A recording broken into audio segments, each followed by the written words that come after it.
إننا في فصل الصيف، فصل ترتفع فيه درجة الحرارة.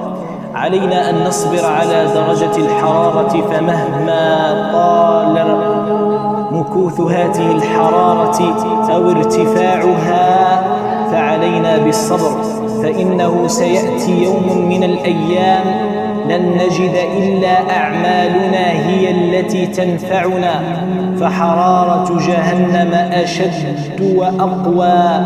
فاللهم نسألك الهداية التامة، ونسألك الصبر والإعانة في ذاك اليوم، ونسألك أن تدخلنا الجنة وأن تبعد عنا النار.